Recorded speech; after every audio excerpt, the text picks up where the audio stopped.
Hello, dear students. So, welcome you back again on this digital platform of JK Boss Foundation classes. तो आज हम lecture 2 start करने जा रहे हैं. Today our talk will about the making of nationalism in Europe. It will be the second lecture of this chapter, and we will have a brief discussion about the concepts within the making of nationalism in Europe. Okay so let we start. Today we have to start. आज हमें बच्चा क्या पढ़ना है?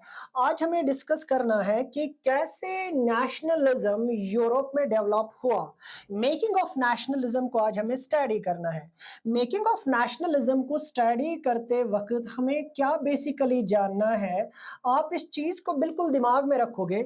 Making of nationalism, remember making of nationalism यानी ये जो देशभक्ति है या ये जो देश बनाने की भावना है, ये जो देश परस्ती है, ये जो वतन परस्ती है, वतन परस्ती या वतन की जो ये मोहब्बत है, हुब्बुल वतनी का जो ये कॉन्सेप्ट है जो यूरोप में देखने को मिला, इसके पीछे बेसिकली कितनी तरह की आइडियोलॉजीज. यहाँ पर हम making of nationalism in Europe में क्या देखेंगे? हमें यहाँ पर देखने को मिलेगी 3 तरह की आइडियोलॉजीज. कितनी तरह? 4 तरह की आइडियोलॉजीज.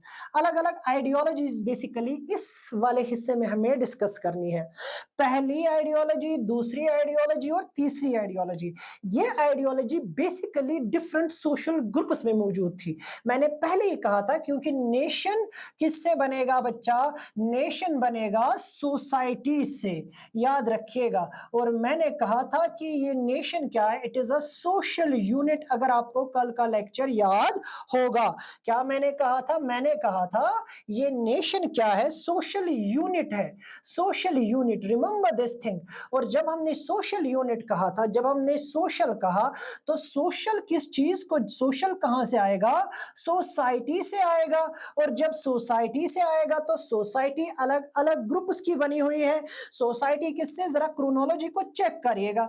अलग अलग ग्रुप्स. हाँ, तो यही ग्रुप्स, हम इन ग्रुप्स की अपनी क्या होगी? आइडियोलॉजी होगी. आइडियोलॉजी होगी, थॉट्स होंगे, थ्योरीज होंगी.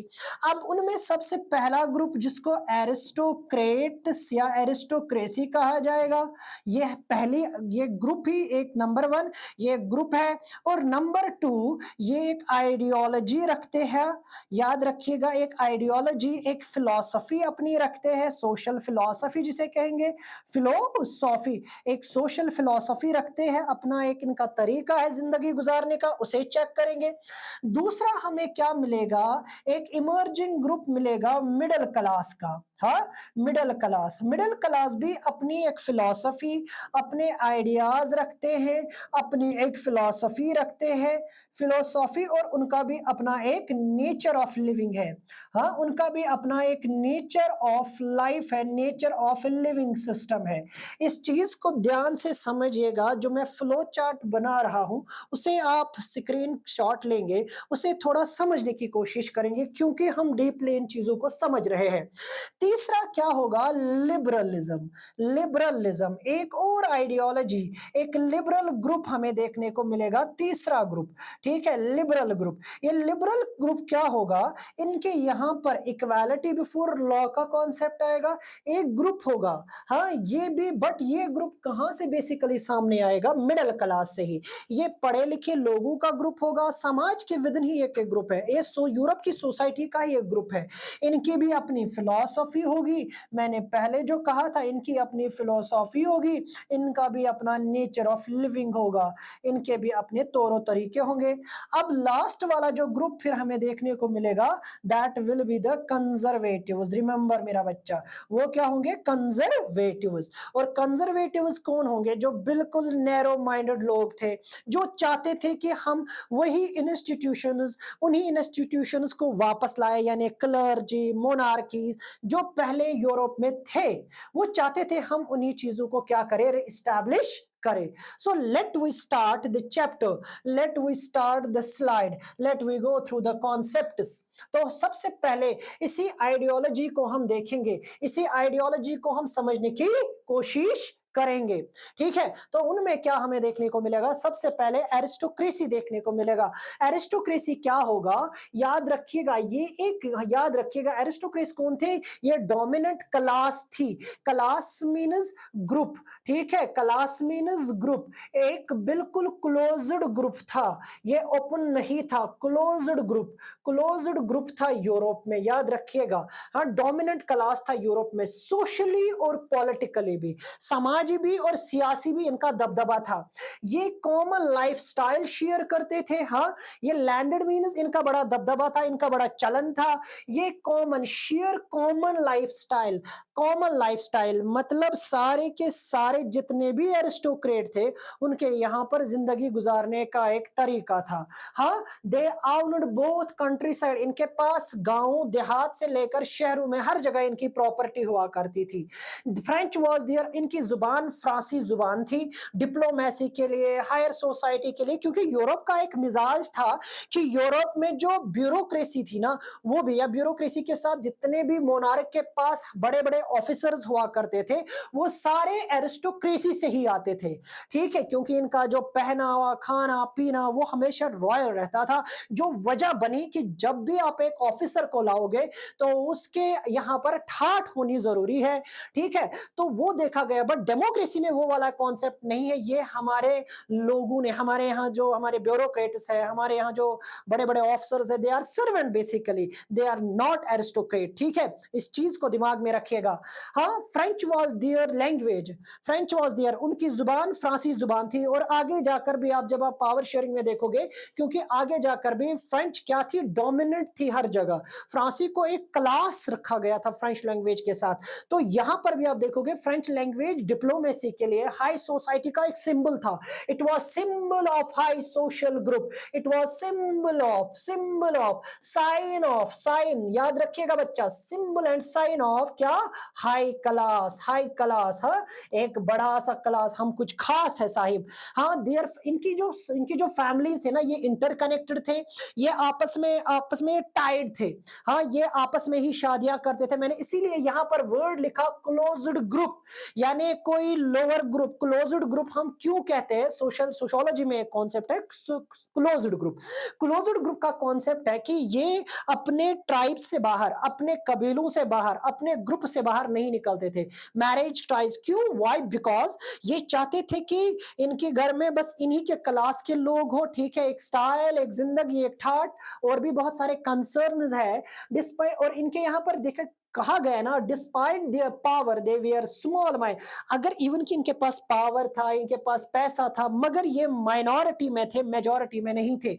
मेजॉरिटी में कौन थे? मेजॉरिटी में थे पीजेंट्स। हाँ, पीजेंट्स मेजॉरिटी में थे। हम मजदूर हमेशा मेजॉरिटी में होते हैं भाई, अमीर हमेशा क्या होते हैं?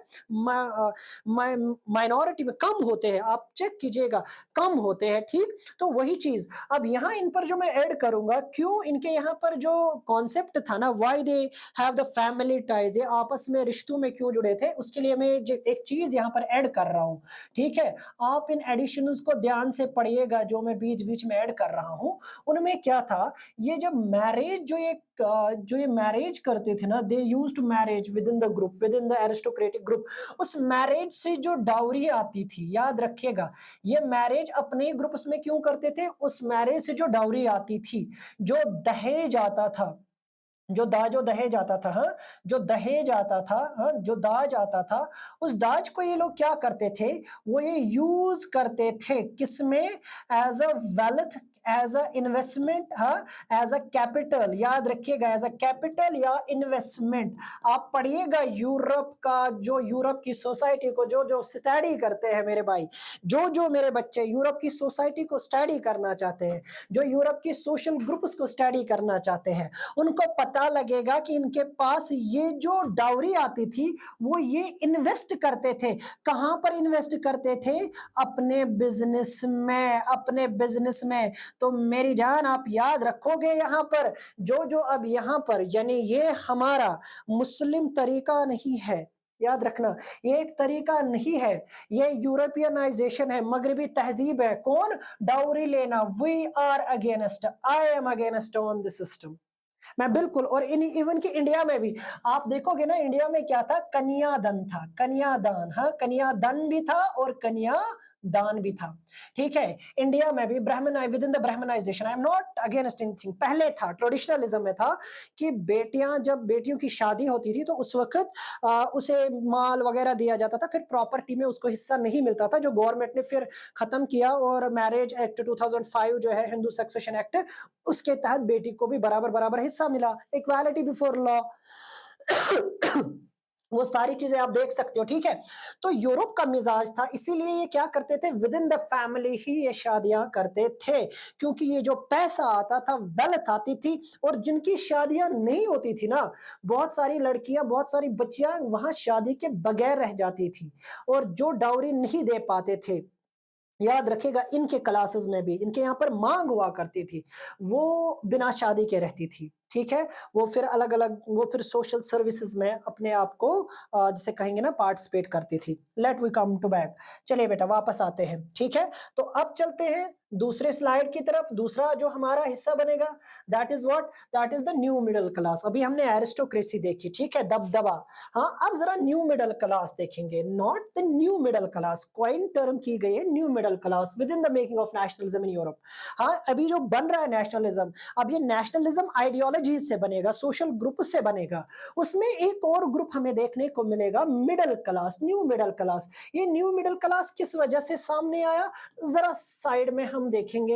हाँ, जो एडिशन वाले पॉइंट्स मैंने अभी कहे, ये मिडिल क्लास हमें कहां से देखने को मिलेंगे, ध्यान से सुनिएगा, ये मिडिल क्लास एजुकेशन की वजह से सामने आएंगे। हाँ, ये बेटा मिडिल क्लास एजुकेशन ही नहीं, ये बिजनेस की वजह से, जो बिजनेस फैला तो उसकी वजह से हमें देखने को मिलेंगे। हाँ, ये हमें देखने को मिलेंगे, इंडस्ट्रीज जो फैल रही थी, जो वाइडर स्प्रेड इंडस्ट्रियलाइजेशन था, ये जो फिलॉसफी थी वहां पर फैल रही थी, फिलोसॉफी ये उसकी वजह से भी थी।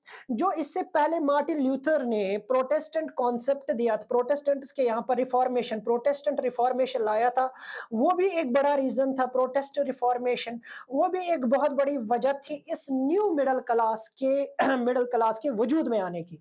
तो उतना लंबा तो मैं जाऊंगा नहीं यहाँ पर, ठीक है, but I will highlight some important things which I have discussed in the corner of your board, so you can see and you can point out all these things. ठीक है, याद रखिएगा बच्चा, हमेशा गौहर नायाब जो है ना, वो आपको समुद्र के नीचे मिलेगा, ऊपर ऊपर से तो बस पानी किसे डर ही लगेगा, जब आप नीचे जाओगे ना, तो इसीलिए थोड़ा डेप्थ में पढ़ना सीखो, उससे चीजें आसान होगी, और सबसे बड़ी बात, आपको मोतियां मिलेंगे। ठीक है, in western parts of central Europe, Europe के वेस्टर्न और सेंट्रल पार्ट्स, ठीक है, and central Europe, western and parts of central Europe. अब यहां पर हमें थी मैप की जरूरत, मैं जरा बस थोड़ा हाईलाइट करूं। ठीक है, फॉर एग्जांपल मैं जरा डायरेक्शन यहां पर बता दूं, अगर ये यूरोप है, ये बनेगा यूरोप का नॉर्थ, ये बनेगा यूरोप का साउथ, ये बनेगा यूरोप का ईस्ट, ये बनेगा यूरोप का वेस्ट। ध्यान से सुनना, अब यूरोप का नॉर्थ साउथ ईस्ट वेस्ट, हम चलेंगे नॉर्थ से ईस्ट की तरफ तो बच्चा बनेगा नॉर्थ ईस्ट, हम चलेंगे साउथ से ईस्ट की तरफ तो बनेगा साउथ ईस्ट, हम चलेंगे साउथ से वेस्ट की तरफ तो बनेगा बच्चा साउथ ई वेस्ट, हम चलेंगे नॉर्थ से वेस्ट की तरफ तो बनेगा नॉर्थ वेस्ट। कभी भी नॉर्थ से, कभी भी बेटा ईस्ट नॉर्थ मत कहना, कभी भी ईस्ट साउथ मत कहना, उसके पीछे लॉजिक है, वो मैं बता दूंगा। डायरेक्शंस ऐसे ही बेसिक डायरेक्शंस बनती है पोलर डायरेक्शंस की मदद से ही, पी डायरेक्शंस की मदद से ही हम मेन डायरेक्शंस बनाते हैं, हम अलाइड डायरेक्शंस बनाते हैं, हम ऑक्सिलरी डायरेक्शंस बनाते हैं।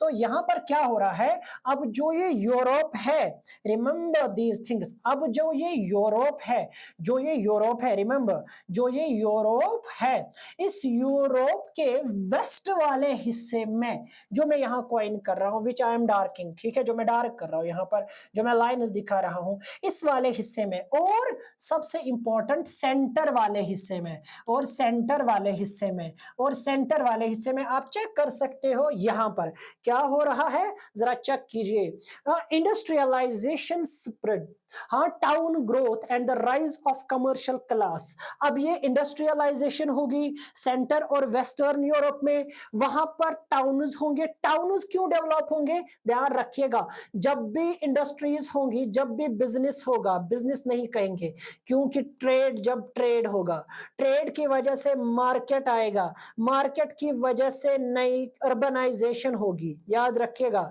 अर्बनाइजेशन, अर्बनाइजेशन होगा, ठीक है, तो ऑटोमेटिकली बेटा न्यू टाउन्स वजूद में आएंगे। इस चीज का ख्याल रखिएगा। हाँ, अर्बनाइजेशन को अगर हम यहाँ कट भी करें, हम कहेंगे मार्केट की वजह से नए टाउन, जहां जहां मार्केट, वहां वहां पर नई नई बस्तियां, मार्केट और लोगों का शाबाश वहां पर रहना। हाँ, कंट्री साइड में जैसे कोलकाता आप एग्जाम्पल देखिए, मुंबई आप एग्जाम्पल देखिए, नए नए टाउन, जो ही बिजनेस फैलेगा, ट्रेड फैलेगा, तो वही चीज यहाँ पर भी देखने को मिली। अब जो ही ये सारी चीजें होगी तो एक नया ग्रुप सामने आएगा ना, कमर्शियल क्लास। हाँ, और यहाँ पर क्या होगा उसके बाद, मार्केट प्रोडक्शन, वो सारी चीजें सामने हमें देखने को मिलेगी। Growth and the rise of commercial class centred on market production, क्योंकि एक ग्रुप आएगा सामने जो सारा मार्केट को कंट्रोल करेंगे, तो यहां से हमें एक नया ग्रुप सामने देखने को मिलेगा। न्यू सोशल ग्रुप्स इमर्ज, नए नए ग्रुप सामने आएंगे, वर्किंग क्लास और मिडिल क्लास ऑफ इंडस्ट्रियलिस्ट। अब यहाँ पर एक नया वर्किंग क्लास हमें देखने को मिलेगा। हाँ, बिजनेस, हमें इंडस्ट्रियलिस्ट देखने को मिलेंगे, बिजनेसमैन, प्रोफेशनल्स, वो हमें लॉयर देखने को मिलेंगे, हमें क्लर्क देखने को मिलेंगे, हमें एजुकेटेड लोग देखने को मिलेंगे।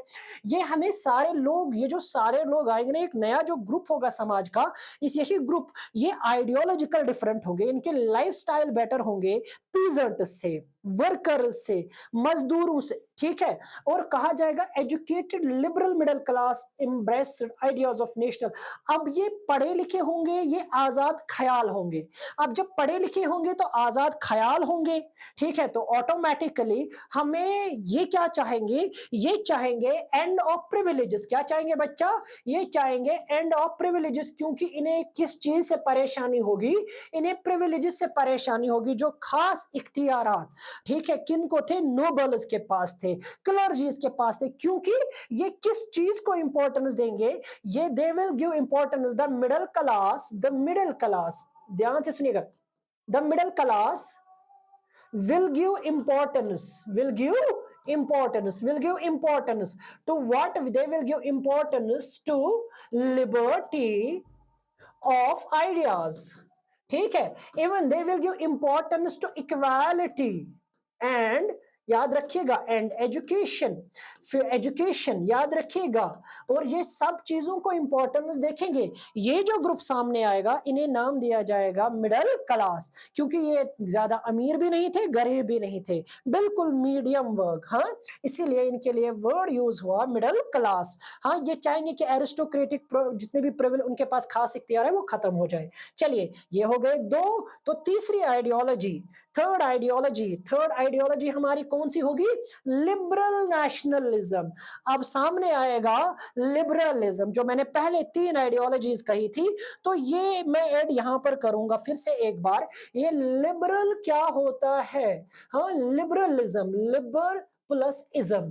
तो मैंने बच्चा कल कहा था, जहां पर भी वर्ड इज्म होगा तो इज्म का मतलब ही होगा आइडियोलॉजी। हाँ, इज्म का मतलब ही होगा, इज्म के मतलब हो गया आइडियाज, इज्म के मतलब आइडियोलॉजी, आइडियाज के साथ साथ क्या होगा, याद रखिएगा, एक सोच, एक थॉट, एक फिलॉसफी, ठीक है, थॉट। तो लिबर क्या चाहेंगे, वो चाहेंगे इक्वालिटी बिफोर लॉ। हाँ, बिफोर लॉ, जब भी कहा गया equality before law, that means कि लॉ आया था, कानून आया था, ठीक है, कानून पहले भी थे।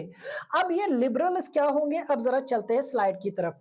19th सेंचुरी, अब 19th सेंचुरी देखना, ये कब शुरू हुआ था, 1801 से शुरू होती है 19th century. Liberalism advocated, support करते थे फॉर इंडिविजुअल फ्रीडम, एक इंसान के आजाद ख्याली पर, एक आजाद सोच पर। Legal equality for new middle class, legal equality means they want the constitutional rights, constitutional claims. मेरा बच्चा ध्यान से से सुनना, कॉन्स्टिट्यूशनल क्लेम्स चाहते थे। हाँ, ये लीगल राइट्स, ये राइट, हाँ, लीगल क्लेम्स चाहते थे। लीगल क्लेम्स यानी इनके पास लिखित हुकूक हो, लिखित हुकूक। हाँ, किस लिए? मिडिल क्लास के लिए चाहते थे।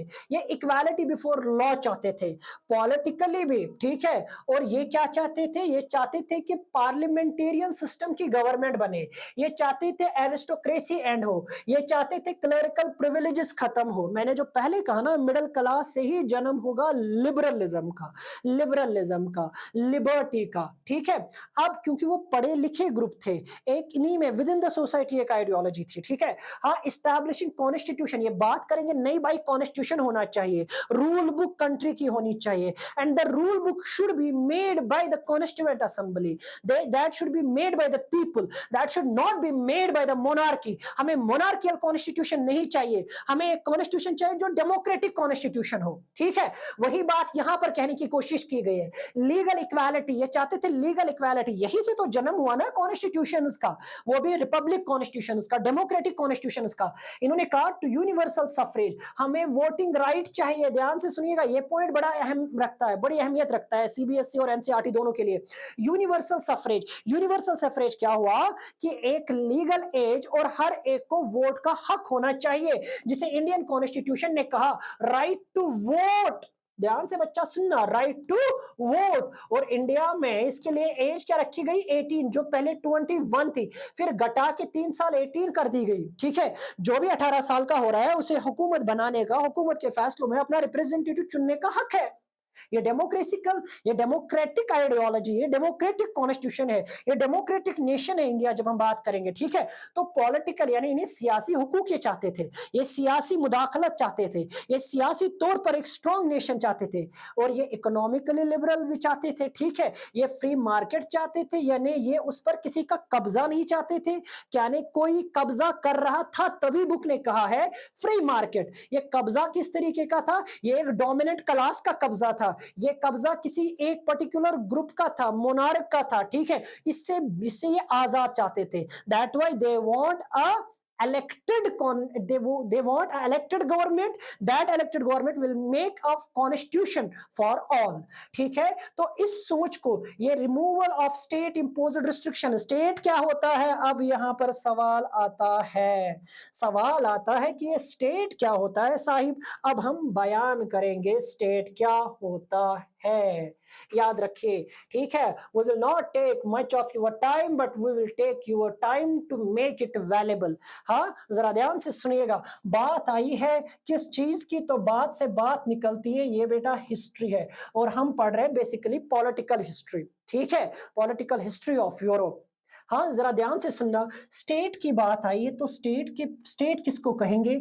ऑर्गेनाइज्ड गवर्नमेंट, ठीक है। सबसे बच्चा पहले याद रखना, एक ऑर्गेनाइज्ड गवर्नमेंट होगी, ठीक है। ऑर्गेनाइज्ड गवर्नमेंट के साथ, हाँ, उनकी क्या होगी? टेरिटरी होगी, हाँ, टेरिटरी भी होगी। टेरिटरी यानी एरिया भी होगा, एक लीगल एरिया होगा। याद रखना बेटा, एरिया तो होगा मगर वो कौन सा होगा? लीगल। नंबर 3 बेटा, लोग भी होंगे, याद रखिएगा, मगर उन लोगों के पास सोवर्निटी होनी जरूरी है।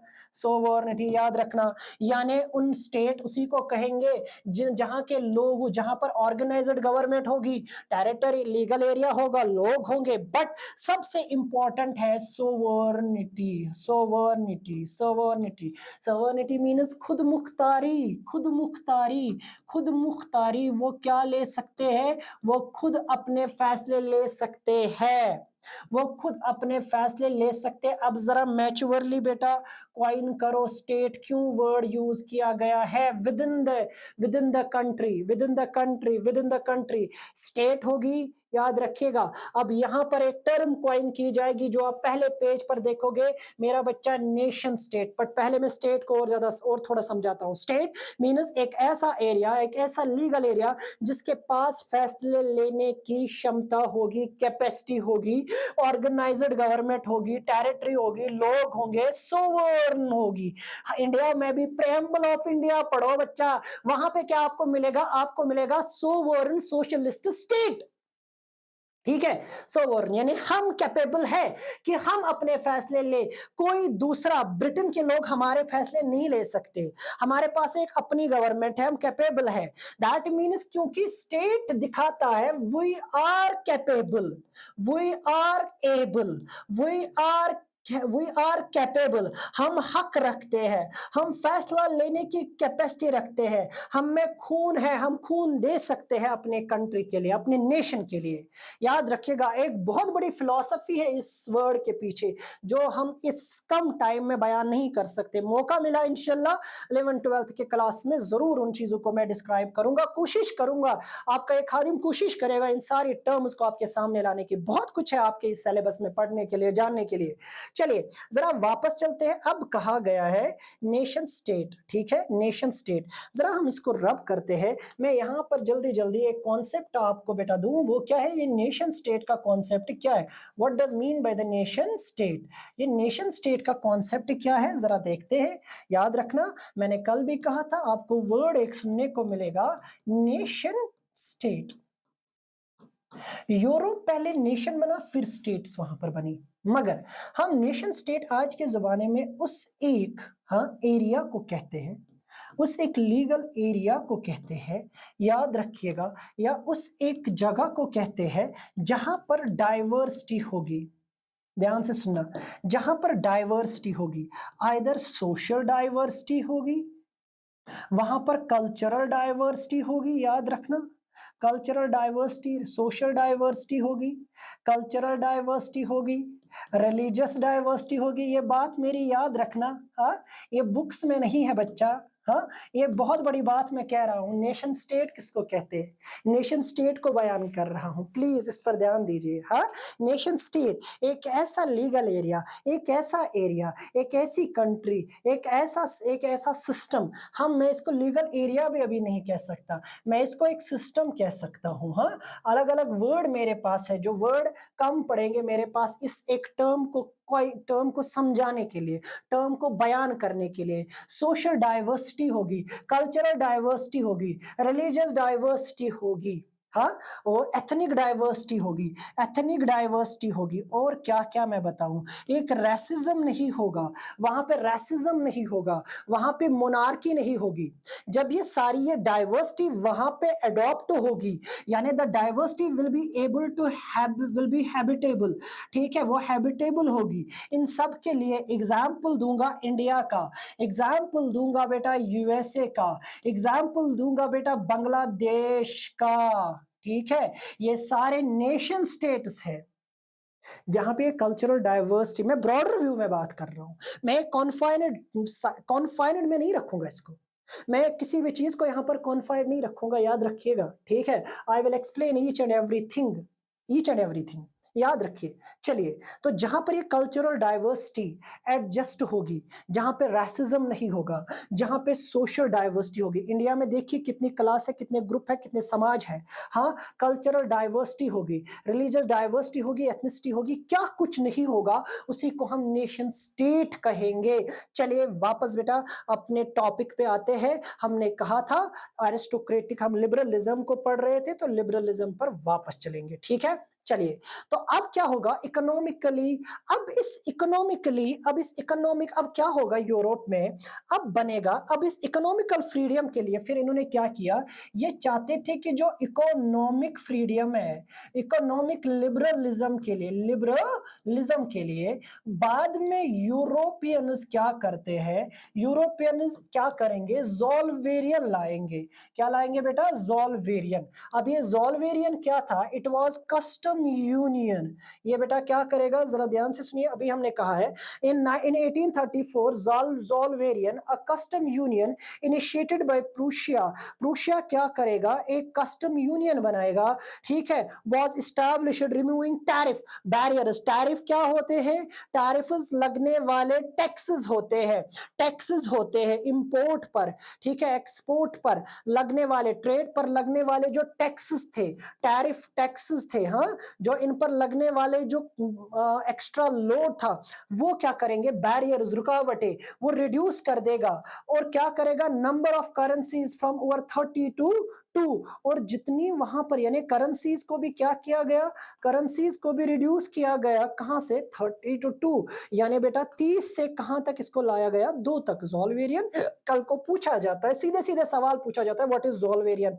तो मेरा बच्चा आप याद रखोगे, जब आपसे आगे पूछा जाएगा कि ये ज़ोल्वेरियन क्या है, ठीक है, तो आप बोलोगे ज़ोल्वेरियन सर एक कस्टम यूनियन थी, ठीक है। सवाल बोर्ड में 1 मार्क्स का सीधे पूछा जाता है, 1 मार्क्स का भी पूछा जाता है, मैं साथ साथ बताऊंगा सीबीएसई में भी ये पूछा जाता है, बार बार पूछा जाता है, ये ज़ोल्वेरियन क्या था। तो मैंने बच्चा कह दिया, ज़ोल्वेरियन एक कस्टम यूनियन थी जो प्रूशिया के किसकी इनिशिएट से बना था, कस्टम यूनियन थी, ठीक है। सीधा जवाब आप दोगे, वो किसकी मदद से बनी थी, इनिशिएट किया था किसने, शाबाश, इनिशिएटिव किसने लिया था, प्रूशिया ने लिया था, ठीक है। कब लिया था, 1834 में। किस्सा खत्म, इसके ज्यादा नहीं लिखना है 1 मार्क्स में, 2 लाइन्स काफी है, 1 लाइन काफी है, टू द पॉइंट लिखो, चलते बनो। चलिए अब जरा आगे चलते हैं, अब जरा हम आगे चलते हैं, क्या हमें डिस्कस करना है, हमें डिस्कस करना है, याद रखिएगा। हाँ चलो, न्यू कंजर्वेटिज्म, अब चौथी ideology.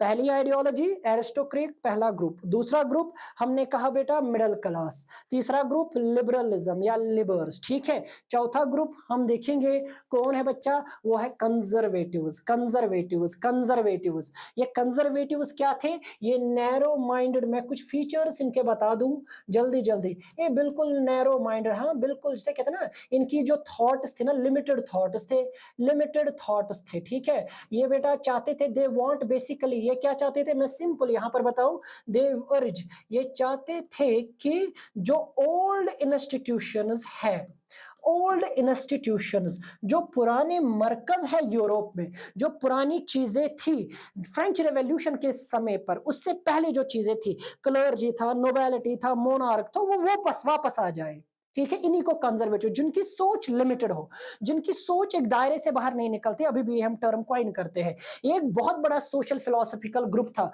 Believed that established traditional institutions, ये चाहते थे, बिलीव्ड दैट एस्टैब्लिश्ड, कि पुरानी इंस्टीट्यूशंस वापस आए, मोनार्की आए, चर्च आए, उनका दबदबा वापस आए, जो भी पुरानी जो मौरूसी चीजें हैं, property and family should be preserved, वो सारी चीजें बचनी चाहिए, वो सारी चीजें एस्टैब्लिश होनी चाहिए। Conservative realised from the changes initiated by Napoleon, वो क्या चाहते थे, वो चाहते थे, उनको लगता था कि ये जो मॉडर्नाइजेशन ये ठीक नहीं है, ठीक है, दैट, और ये बड़ी तेज रफ्तारी से मॉडर्नाइजेशन हो रही है, इतनी तेज रफ्तारी से मॉडर्नाइजेशन करने की जरूरत नहीं है, ठीक है।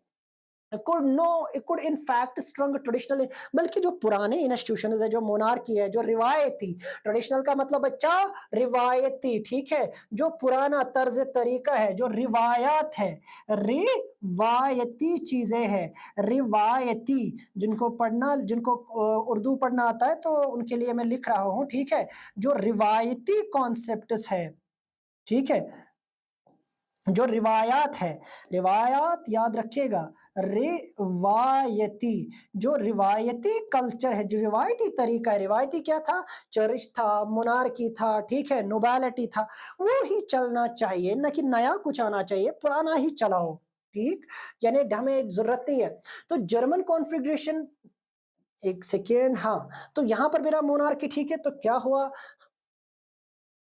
एक सेकेंड, हाँ, the German configuration of 39 states established bye Napoleon remained intact, और क्या कहते थे, जो कॉन्फ़िगरेशन वगैरह है, ठीक है, इसके साथ इनका जो होना है, इन पर भी एक टिप्पणी हो रही थी। Russia received part of Poland, Prussia, एक second, we will go to, पहले डिस्कस यही से करेंगे, कहां से, हम ट्रीटी ऑफ वाइना, हमारे कल के लेक्चर में, ठीक है, अगले लेक्चर में हम ट्रीटी ऑफ वाइना डिस्कस करेंगे, ठीक है। ट्रीटी ऑफ वाइना सबसे पहले जो सबसे इंपॉर्टेंट चीज है जो हम यहाँ पर डिस्कस करेंगे, ठीक है, और देखेंगे कि मोनार्की वाज रेस्टोर्ड, क्या कैसे किया गया, क्या कुछ किया गया, ठीक है, किसको क्या मिला, we will have a discussion about that in tomorrow's lecture of what, of our treaty of Vienna, ठीक है, हम ट्रीटी ऑफ वाइना पे एक डिस्कस जरूर करेंगे कल, ठीक है। तब तक के लिए खुदा हाफिज, फी अमानिल्लाह।